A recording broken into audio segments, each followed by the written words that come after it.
हाँ भाई साहब, जब आप आए थे मेरे पास तो ये किडनी फेल्योर का केस लेके आए थे आप। जी। तो क्रेटेनाइन आपका तब हो रहा था, कितना हो रहा था? 12.5। 12.5 है ना जी। और ये रिपोर्ट थी आपकी 21 जून, 21 है ना जी। 21 जून की रिपोर्ट थी आपकी। और इसमेमें जो ये दिखा रहे थे 10.7 आपका क्रेटेनाइन दिखा रखा था। वो पहले था। हाँ, इससे पहले वाला। और 133.5 आपका ब्लड यूरिया दिखा रहे थे, जी। है ना। और इसके बाद की जो रिपोर्ट थी आपके पास, उसमें आपका जो यूरिया था वो 139.9 और क्रेटेनाइन था 12.20, है ना जी। और यूरिक एसिड था 11.6 और जो फॉस्फोरस था आपका वो 6.90 आ रहा था, है ना जी। तो स्थिति बड़ी ख़राब थी उस टाइम। रिपोर्ट्स के हिसाब से तो किडनी की कंडीशन बहुत ज़्यादा ख़राब, बिल्कुल खत्म। हाँ, ख़त्म थी। और फिर आप मेरे पास आए ये सारे डॉक्यूमेंट्स लेके, रिपोर्ट्स लेके।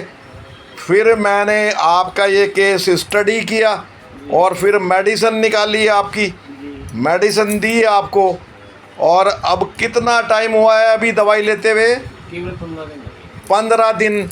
अब 15 दिन में ये बहुत बड़ा एक चमत्कार हो गया है इसमें कि आपका जो क्रेटेनाइन है वो 1 से नीचे चला गया, 9 पॉइंट समथिंग आ रहा है, 0.9, हाँ 0.9 है ना, 0.9 आ रहा है ना जी।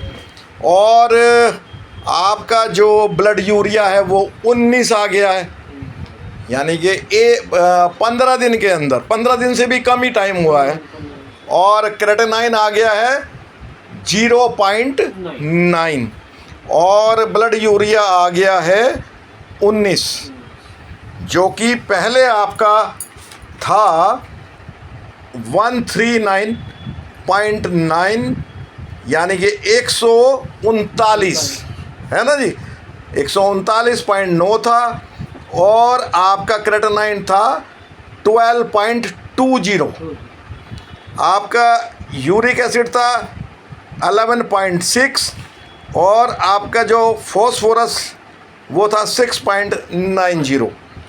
तो अब जो है ये 15 दिन के अंदर होम्योपैथी ने इतना बड़ा काम कर दिया है जिसकी कोई उम्मीद नहीं कर सकता। ये मिरेकल है होम्योपैथी का। आप क्या कहोगे इसको? विश्वास ही नहीं आ रहा। विश्वास नहीं आ रहा कि होम्योपैथिक ने ऐसा कर दिया। लेकिन रिपोर्ट आपकी यही बता रही है। इसलिए 2 बार करानी पड़ी है। इसीलिए आपने 2 बार टेस्ट कराया और दोनों में वही टेस्ट आए हैं जो अभी बताए गए। यानी कि विद इन बिल्कुल नॉर्मल लिमिट में क्रेटेनाइन आ गया है और नॉर्मल लिमिट में आपका ब्लड यूरिया आ गया है। और अब आप अच्छा फील कर रहे हैं, है ना जी। Thank you.